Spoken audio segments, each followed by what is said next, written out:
Ferdinand, pwede ba? Huwag mo na akong pigilan. Gusto kong hanapin si Maylene. Pero saan? Saan mo hahanapin? Alam mo ba? Alam mo, mas mabuti pa. Magpapatulong na lang ako sa isang private investigator o kaya sa mga pulis para makatulong sa atin kung saan natin hahanapin yung anak natin. Kailan pa? Ferdinand, alam kong mas abala ka pa kay Trina kaysa hanapin ang sarili natin anak. Alam kong may namamagitan sa inyong dalawa. Anong namamagitan? Wala kaming relasyon ni Trina kung yun ang gusto mong tumbukin. Oo, inaamin ko. Lumalabas kami noon. Pero magmula nung bumalik ka, nagbago ng lahat yon. Hindi ko na nga alam kung nasan si Trina ngayon eh. Nung tumakas ka sa ospital, nakita na ba kayo uli ni Trina? Dahil alam ni Trina, nabistado ko na sila ni Amara. Pinapaliw nila ako, Ferdinand. Ngayon nakatakas ako sa mental. Siguro natakot si Trina na magsusumbong ako sa'yo kaya nagtatago siya. Pero yung ate Amara mo, nandyan lang siya oh. Masamang tao siya, Ferdinand. Ni hindi nga natin alam, baka may binabalak siyang masama sa amin ni Maylene.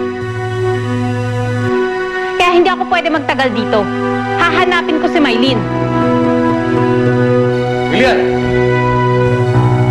Lilian!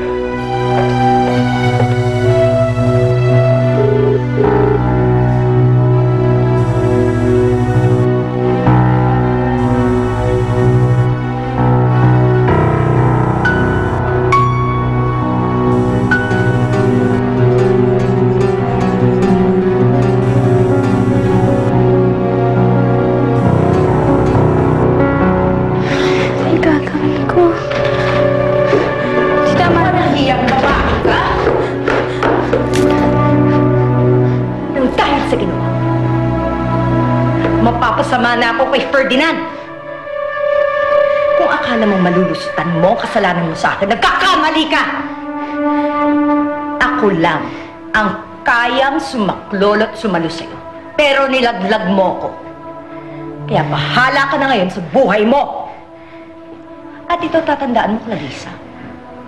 Pag meron ka pang ibang sinabi sa kanila tungkol sa mga sikreto natin, puputulin ko yung dila mo. Hindi ko naman yun ginustong gawin eh. Nagipit lang ako. At saka wala naman ako ibang sinabi eh. Wala akong pakialam sa'yo!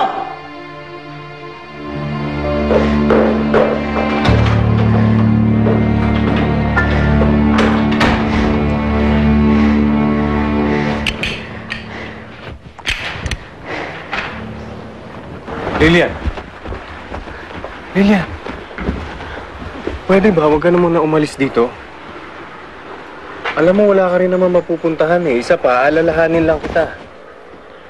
Ferdinand, hindi ko naman sinabing problemahin mo ko eh. Pabayaan mo na lang ako. Pag nahanap ko na si Maylene, hinding-hindi mo na kami makikita ng anak mo. Malaya ka nang gawin kung anong gusto mo. Lilian, makinig ka naman sana sa akin. Sir, kanina po itong nagre-ring eh. Baka importante po sagutin yun. Hello?